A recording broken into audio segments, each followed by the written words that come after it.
Welcome to the Tactical Business Podcast. I am your host, Wade Skalsky, and today we are talking with David Merrill from bowspider.com. David, how you doing? Hello, sir? everybody. I am doing wonderful. Good. I'm fired up to talk to you because you have a very unique business. And what part of the world are you in right now? I am in what we like to call God's country, the central part of Wyoming, Riverton Nice. Lander area. You know, I never got over to Wyoming. I've never been to Wyoming. I grew up in North Dakota, and so I've been to North Dakota and Minnesota and Montana and Idaho, but I've never really been to Wyoming. So definitely I hear good things, as they say. And If definitely you for make it to California, Oregon, Washington, you went too far west. You need to come back a little bit. Oh, I agree with that. I met my wife. I lived in LA for 16 years, and I met my wife in California, and she's from Virginia Beach, and so now I'm from Virginia Beach. So I fled just the right time. But enough about that. Like I said, I'm excited to talk to you. So kind of walk me through, how you kind of got to the business that you're in right now. It's such a unique business. Oh, it's a long journey to get here of a lot of, I would say, the best vernacular would be probably failed entrepreneurial experiences, but you truly don't fail till you give up, right? So this premise of failure, everybody's scared to try and scared to start, and we all have to start somewhere. But I've had a lot of hats and a lot of jobs and always been very articulate and astute, but not very complacent, right? It was not very easy to sit me behind a desk and say, here's where you're going to spend the next 20, 30 years. Enjoy, have fun. So starting from pushing the family lawnmower around the yard, around the neighborhood, actually. I had a 5-gallon gas can and a walk-behind lawnmower, and I printed up sheets and would tap on people's door that had, foot-tall grass. And from there, we spent 20 years chasing all sorts of jobs. But the latest round was I was in the oil field, worked from the Gulf of America to the Gulf of Alaska and in between. But I spent some time in Prudhoe Bay, Cook Inlet, offshore drilling, onshore drilling. And when that dried up here in Wyoming, we went from 700 standing rigs in 2016-17 to 0. So there was no oil field jobs. There was no, oh, well, you just need to work a little harder. There was just, to put it bluntly, there's 500,000 people in Wyoming. There was 250,000 jobs that disappeared pretty much overnight. So Right. I didn't know that. So, and what year was that? 2000? 16-17. Okay. So Oil 2000. went from $105 a barrel to $40 a barrel. Break even on new drilling is about $50, $55 a barrel. So all those new leases dried up. I got a scholarship to go back to college, and I said, what am I going to do? I'm going to get a degree that I can at least feed my family with. I had 2 kids at that point in time. I got 3 now. But went to school, and I was working swing shift at a manufacturing job, going to school full-time during the day, plus being Mr. Mom. And then on top of that, I started working on this prototype idea that I had to make, honestly, my bow hunting better, easier.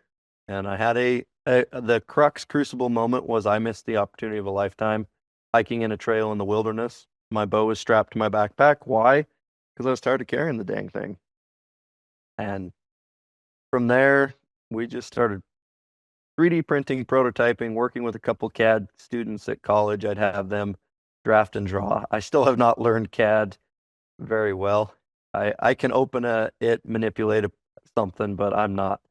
It's tedious and frustrating, and my hat's off to people who can sit there and draw things in AutoCAD and get proficient at it, right? Well, what was just hold on before you go on. What was the opportunity of a lifetime? Was it Bigfoot? Did you see Bigfoot? You didn't get a chance to shoot it? What happened?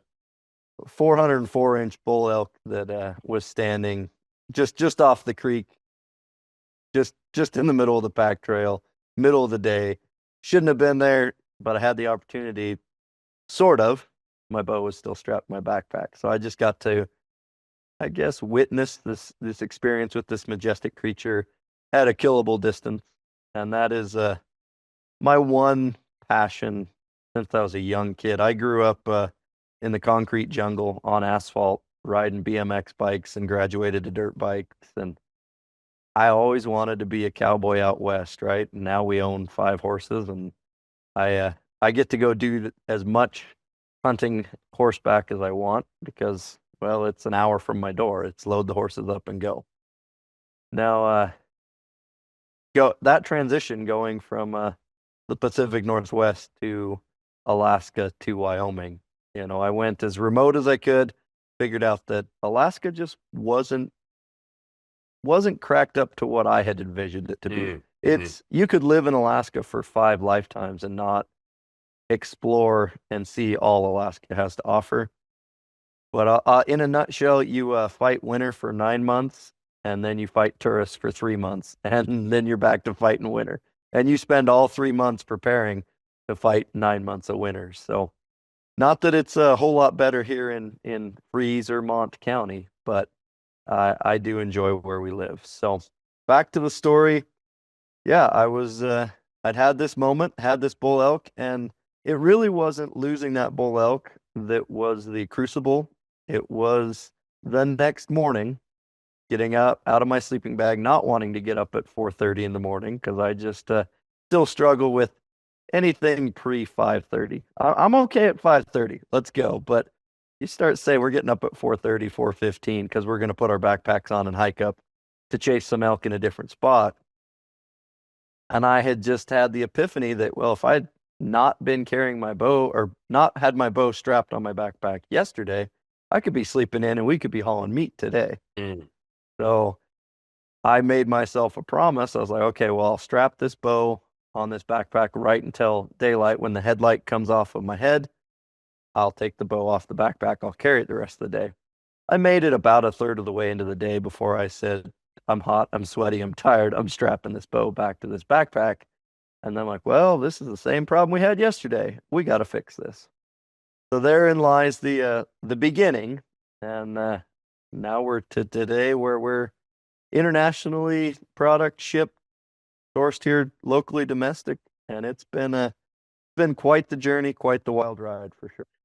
Well, before we get into the product specifically, I think it's really important for people to understand two things, two really good points that you illustrated with your story. So number one is that a lot of really life-changing products just come from people trying to make something for themselves because they're not satisfied with whatever else is out there, or nothing is out there that exists to solve a problem that they're encountering, right? Like a personal problem that's just for me, like, oh, I want to make sure I can get my bow off, right? And then the second thing is, like, you can actually just do things. Do you know what I mean? Like, as an entrepreneur, you can actually invent something. You can just go do something. I think so many people are stopped by the idea that it is like some magical, super genius, smart person out there that is solving all the world's problems, and I can't do that myself, right? And I think that every entrepreneur that I meet is just a normal guy or gal who just had a problem that they fixed, right? And not saying that you're not smart, I'm sure you are, but you know what I mean. Like, it's you don't have to be a super genius to fix these problems. You just have to have some grit and some determination. Do you think it's fair? Oh, my favorite quote is A students end up working for C students. Right. Straight A Right. students end up getting jobs for C students. Why?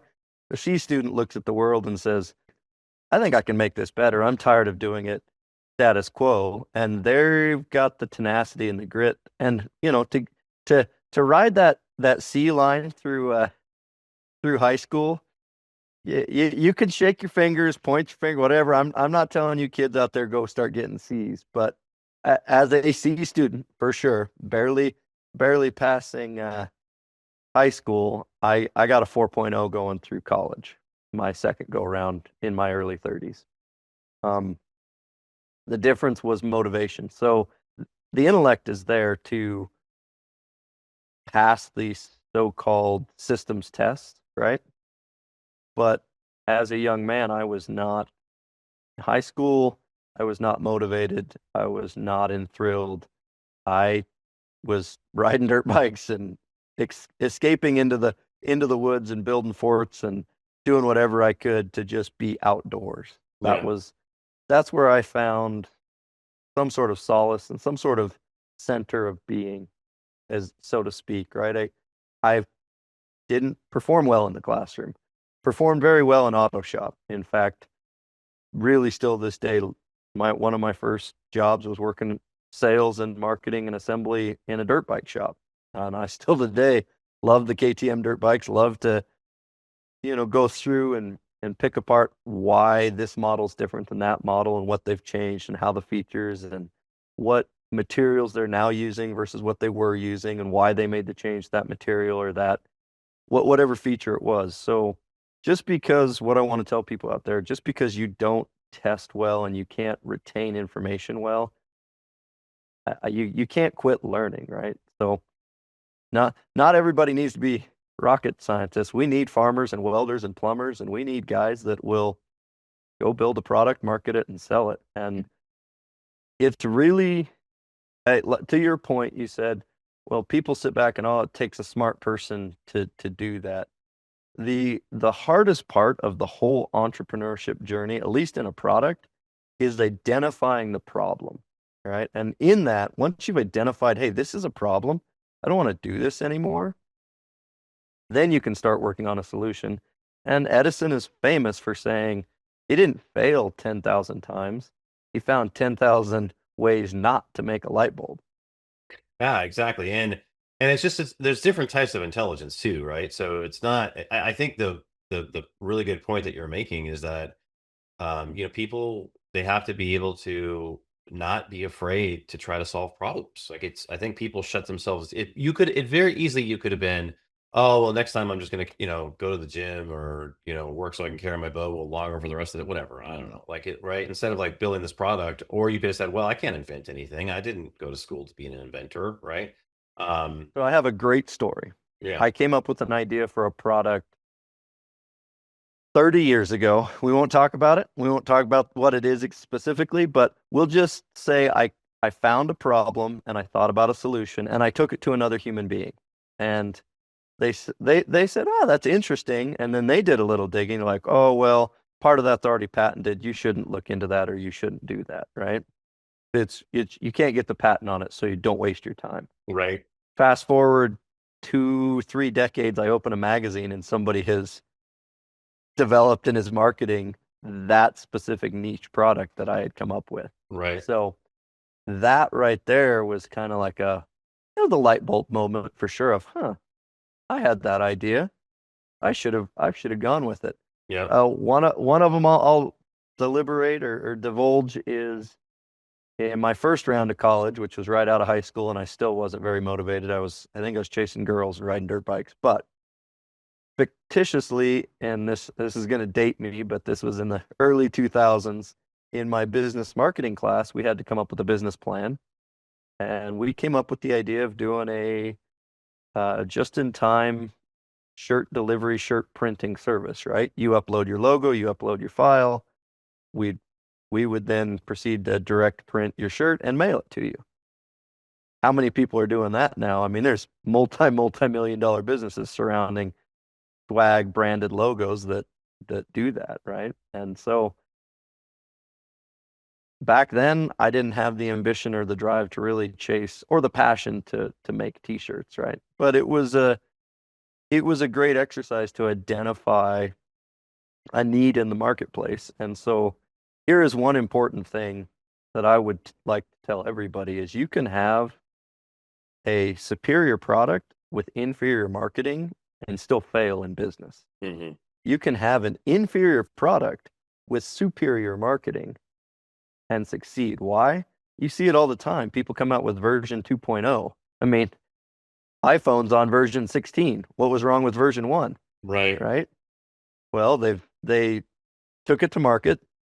They tested it. They got feedback from the consumer and they said, oh, okay, let's change this in the version 2. And now look, you've got a whole, I wouldn't say captured audience, but you have a loyal brand awareness audience that says, yeah, I want version 2. I had version 1 and I liked it. And version 2 has this new feature that I really want. So that's where I think a lot of budding entrepreneurs get hung up is they spend way too much time refining the product. And sometimes you have to shoot the engineer and ship the product. Yep. Now it still needs to be functional. Well, and I think that idea, so many people, they think they have a good idea and they go the whole Field of Dreams plan, which is like, if you build it, they will come, right? And that doesn't happen. Like you have to, yes, you have to have a good idea. Yes, you have to solve a problem. There has to be a good story behind it, but you have to market it. Like you have to get it in front of people because everyone has the attention span of a gnat. You know what I mean? And so, That is the most frustrating thing. Well, there's a couple frustrating things, but one for sure is timing wise, we launched this business in 2019. Nobody knew it then that COVID was coming around the corner, right? And the upheaval that that had on our society in general. We could talk for hours about that, but specifically, it was a really good shot in the arm for the sporting goods, outdoor, specifically archery industry, because soccer was closed, badminton was closed, tennis was closed, bowling alleys were closed. Guess what was open? Archery in your backyard, archery at your local club. And so we had a ton of new influx shooters come into the industry. And even better yet, we had everybody at home shopping on their phone and everybody with some extra stimulus change in their pocket. right. So those numbers, and that is something I'll talk about, is as you progress through this entrepreneurship journey and cycle, you start just as an inventor, right? And very few people can go from inventor to business manager. I struggle for sure, right? I can subject top all day long, and I'm pretty versed in. You want to talk about software, hardware, you want to talk about materials, you want to go from automotive, hot rods, dirt biking, hunting, all the way into AI, or what cool new NVIDIA product. I'm kind of geeky techie, but at the same point in time, down to earth cowboy farmer, right? And it's that little bit of a jack of all trade is better than a master of none, right? Hmm. Or better than a master of one, sorry. And so where I was going with that is specifically the thought of, you have this entrepreneur who's really, really geeking on developing a widget. How's he going to market it? What's the return on ad spend going to be? What is his overhead cost going to be? What is his turn going to be? What is his margins going to be? And that financing and accounting side, while some people kind of roll their eyes and just like all tuned out for a second, you don't know what you don't know, and what you don't know will kill you, Yeah. right? And so being smart enough to figure out that, yes, I told you I got great grades in college. Accounting, one, data entry, I struggled out. Accounting, two, I was pretty proficient at, which is financial analytics, right? Trying to figure out what went wrong, why, where. But I didn't like the game of going and finding the missing penny. And I really didn't like the game of raw data input. Oh, we're going to balance these books. I could care less, Hmm. right?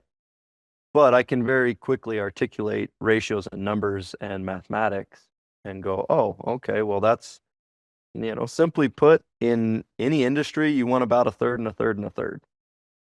Third manufacturing, a third marketing, and a third labor markup profit, right?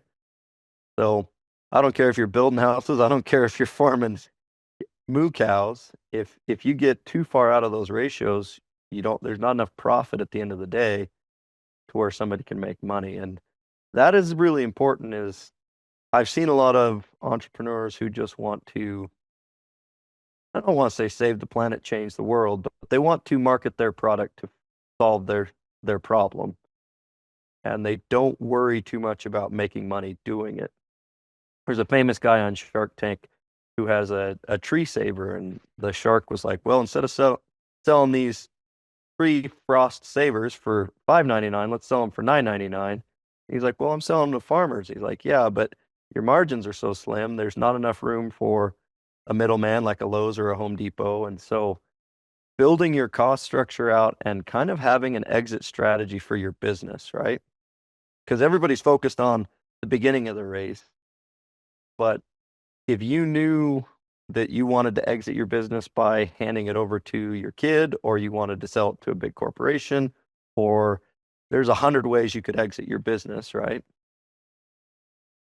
By making those decisions the first year you set your business up, that's going to guide you whether you're going to go sole proprietor LLC, board member driven LLC, S Corp, And if your eyes are like, you better figure out what those are, because there's some significant tax differences from an S corp and an LLC. Right. There's some advantages and disadvantages to both, and there's some protections and not, right? So you will do some things differently with your business today based on what you want your outcome to be in 3, 5, 10, 15, 30 years. Yeah. And that can change, Yeah. right? So those 3 questions of power, where are we at? Where are we going, and how are we going to get there?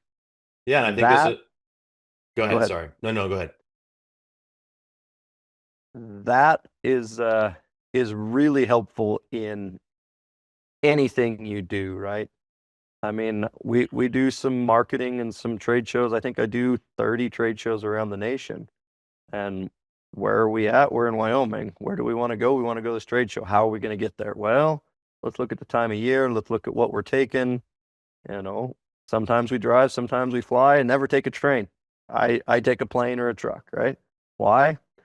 Trains just are not in this country conducive to me hopping a train and taking my gear and getting to my destination quickly and efficiently, right? So there's one other besides those 3 questions of power, and people, you got to ask yourself every day, where am I at? Where am I going, and how do I want to get there? And that really helps you narrow down the unlimited choices, because I did learn that in college, that you have unlimited opportunity, but you have limited resources. And in that, your time is a resource, your capacity to, you can't be working on 15 products at once, right? Right. And as our business has grown from 1 product in 3 colors, and I mean, I think we had 6 or 9 SKUs to the 50 SKUs we have now. I'm working on going to 75 or 90 or 150, right? But it's really hard to start. That's where we're struggling, is we're past that initial startup launch phase, and now we're trying to get into that growth phase. And my time is split between marketing and R&D and development, and I don't have the answer for you. It's not easy. Hiring more people, great, but that comes with risk as well, right? So Yep. that risk reward, and that gets me into another thing that drives a lot of my business decisions. And I'll tell you, most of them are made in about 60 seconds. I go with my gut a lot of the times, but I'll verify my gut decision with data, right? Back it up and be like, I'm going to just double check. And now, I mean, we use Shopify and we go to all these consumer shows, and I can pretty much an hour after the day ends tell you day was profitable or not, compare that day to the same day at the same show the year before, right? And we can look at traffic numbers and look at cart conversion numbers, how many people hit the website, how many people checked out. And that data, I would tell everybody to analyze and justify everything you do, right? And anymore, in the beginning, I told you I was working 19, 20 hours a day. I was sleeping 4 or 5 hours and getting up, taking a kid to daycare and going to my first couple classes, going to my swing shift job, coming home, doing my homework and working R&D on the product. And another one, well, I want to finish this thought, is everything I do is best case, worst case, right? I look at holistically, what's the best case if we launch this new color? Oh, we get more sales. What's the worst case? Nobody buys it and we sit on it for a few years and we have to discount it. What's the risk? Oh, it's a couple extra $1,000 for this tertiary color that a few people want. Okay. Are we coming out with, I don't know, canary yellow? No, right? It hasn't ever been requested. The investment in the color and the minimum order quantities to get a canary yellow, it's just not worth it to us, right? But would a different color that maybe people have requested a few times, let's say a nice orange color, I think we could potentially come out with an orange one, and I think they would move and sell. And so the worst case is I sit on those for a couple of years, we discount them, we liquidate them, and we get at least the cash we put into manufacturing those out, right? Best case is we sell all of them out, we have to reorder quickly. And so if you can live with the worst case, go for it, right?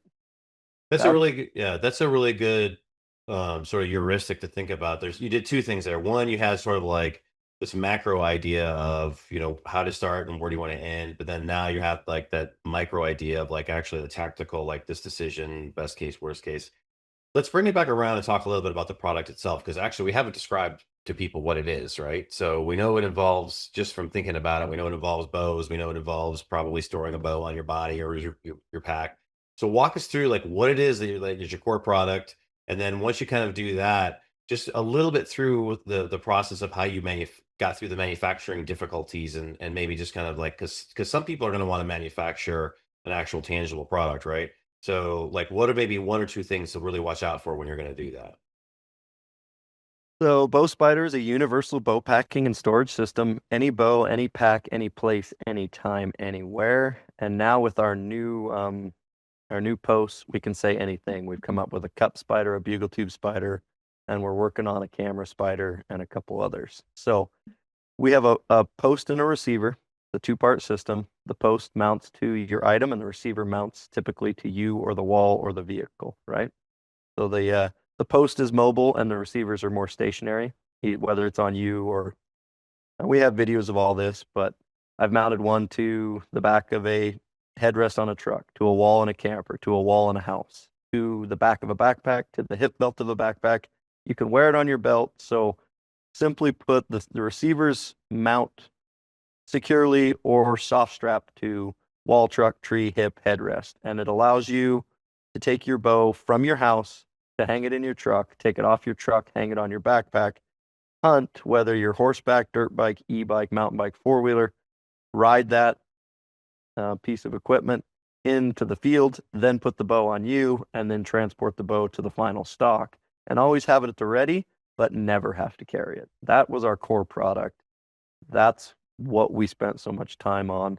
And getting it to function the way that we wanted to took a lot of time. Now, we had a couple different materials. We've got a textile in there.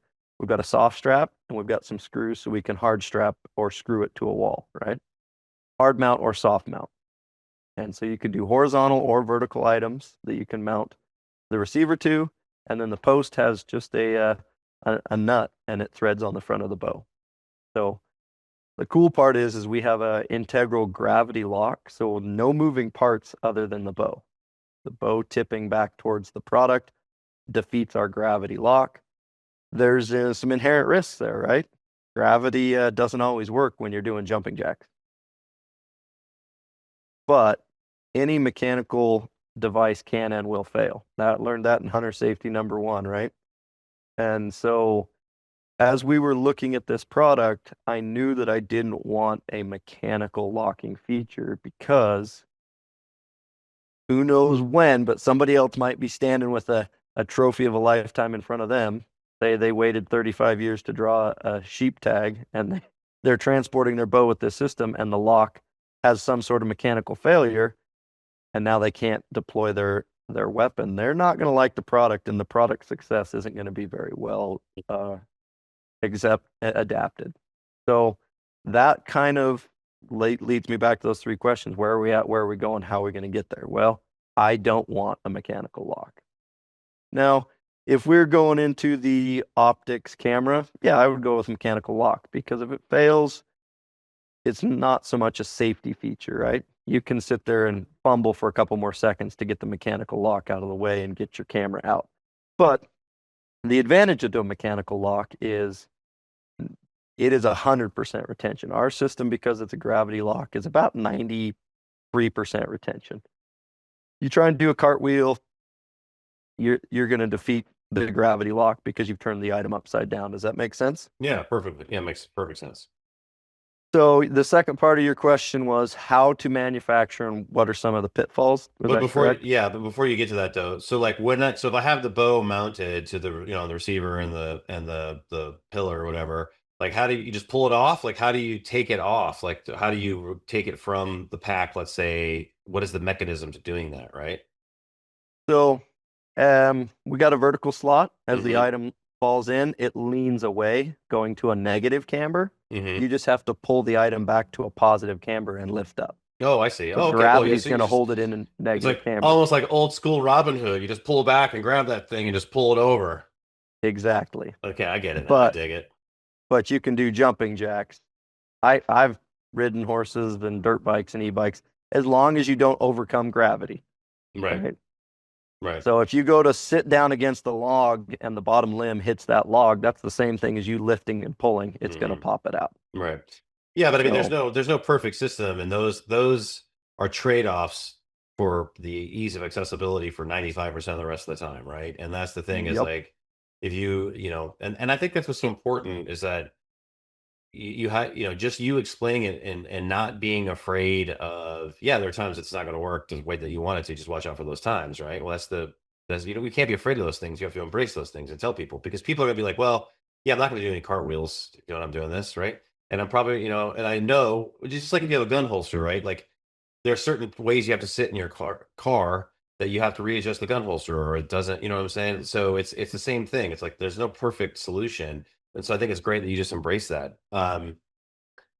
So let's talk about the manufacturing. So you came up with this idea, you designed it. What was the biggest mistake that you made at the beginning of the manufacturing process, and what were some of the things that worked really well? So one thing that worked really well, I'll have to think about some mistakes. Do I Like make wait, mistakes? Yeah, all the time. we made no mistakes. It was perfect, perfect rollout. No, no. There is 66 renditions and changes from the initial Mm. concept to the version 1 that you can buy now. And Hmm. I'll sneak peek. Version 2 is the mold is done. We're making some tweaks and it'll be on the market within the year. Cool. So, and version 2 is not, oh, version 1 is incorrect. We're keeping a bunch of the same features. We're just adding some features that customers have requested and that I would like to see, right? Just streamlining and adding a couple features that will allow us to do even more. But to start with that manufacturing, what we did well was I finally ordered a 3D printer, right? I told you I'm not a CAD guy. My CAD guy, we get on, do some mind melding a little bit, and we get a file that I think is close, and then we print the sucker, and then I can manipulate that in a 3D space in my hand, right? And go, ooh, we need more angle, or we need tighter tolerances, or we need another rib, or I hate that whole location. That's just not going to function. And so the very first year in the if you buy the product, if you zoom up, there's 3 guys standing facing away. One guy has a receiver. It's an orange receiver on the picture on the back of his binocular harness. That's me with the 3D printed prototype out in the field, destructive testing a 3D printed version. And if you can get the product to function, let's say 70% of the time in a 3D printed medium, right? But function the way you want to, you're going to gain you can gain sometimes up to 80% more strength by going to injection molded from 3D printing, right? Mm-hmm. So let's say it's breaking at 20 pounds of force in an injection molding. When you go to 3D printing, you can move that up to 1,500 or 2,000 pounds of force, right? Crazy. But what I'm getting at is if you can get the product to function the way you want it to and not fail immediately, it's going to have a lighter failure point, right? Because if it didn't have that failure point 3D printing, why would we go to injection molding? Why would we go to titanium or aluminum or steel? We'd just 3D print everything, and we would not be having this conversation because you just divide it on a computer and hit print on your printer.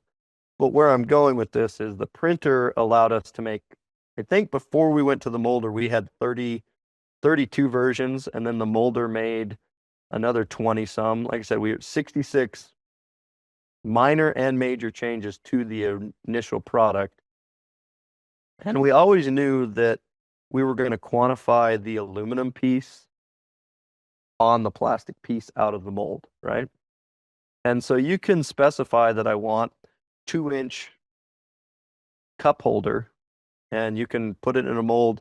There's a little bit of shrink, right? And so when you're trying to make like threads on a plastic cap, they can get really close, but plastic threads they're just not as fine as machines' titanium threads, right? Mm-hmm. The tolerances just aren't quite, there's a little bit of the plastic's going to shrink, cool, after it's in the mold. And so they actually sometimes, if there's some tight tolerances, they design the part to be a little bigger to shrink down to the size they want it, right? But you may have to do that once or twice to get your threads correct. To make our life easy, we just said, hey, we're going to take and get the plastic piece out of the mold. We're going to specify that we want it a 1/4 inch plus or minus 40 thousandths. We'll get it, we're going to measure it, and then we'll just take or add those 40 thousandths to the aluminum and order the machine shop the aluminum piece. Now, we could have gone to plastic and plastic. We still might, we still could. But that was one of those initial decisions. Me as an archer, I didn't want a cheap piece of plastic on my bow. The perception is that that could break and drop your now $3,000 highly tuned piece of equipment. And we don't want to be dropping them. That's Right. That's one thing you don't want to do. So there's a little bit of trade-off. It's a touch more weight, similar strength, but there's a perception that aluminum is strong, right? Yeah. And plastic is weak. So the mistakes that we made, we got quotes domestically and overseas for the tool steel. The parts are made here in the U.S., but we did go with the Chinese mold. It was dramatically cheaper. From the time of quotation and approval on the mold till delivery was supposed to be August of 18 was when we were supposed to get the mold. I approved sometime in May of 18. Well, we got the mold delivered in like June and got parts in like August of 19. So it took a whole extra year. I started working on this in 16, 17, right? We launched in the fall of 19, but we were supposed to have that mold from China in the fall of 18, and we did not. And there was manufacturing hiccups, shipping hiccups, and anything that you do, this is great for construction on houses. You're going to have a new spec home built, and the builder says, yeah, package model's $239,000, and we can have it done in 90 days. Always add a third cost and always add a third time. Yeah. Right? Because that $239,000 quote for your spec home didn't include driveway, didn't include lawn, didn't include dishwasher, right? That's just the house sitting on the dirt. You're going to have, and that's 90 days from when they start pouring concrete, but they didn't say when they get permits, right? And that's not 90 days. And they didn't say that's paint. You got to do the paint, right? So when you start looking at it and in business, somebody says, "Oh yeah, we'll do that in this time frame." Heck, even working with some of these big box stores, that they like to take 90-day terms, right? Well, we'll pay you in 90 days, 3 months. Well, that's 90 days from when they receive the product. They will mail the check. Right. You had to ship the product, so you had to manufacture it and ship it. It takes you, depending on your time frame, 10 days, 2 weeks, 3 weeks, right? You got money tied up for if you're really, really fast at making something. Say you're a woodworker and you're cutting the wood and shipping it, and you can do it week turnaround, great. But you still have about a week shipping time. So you got 2 weeks from when you had to lay the money out to when your vendor got the product. They're then going to say that's our receive date on their dock. And in 90 days, they'll in their internal system that you sometimes have to remind them, hey, you owe us money. Oh, yeah. So they're going to stretch that 90 days to, 100, 105 before they actually mail the check. Right. And then it takes a week to get to you. So now you're really looking at 120 days from when you lay money out to manufacture something to when you get paid for it. Yeah. And I think that's a really good thing for people to think about is people, I think entrepreneurs sometimes we're like extremely optimistic about how things are going to go.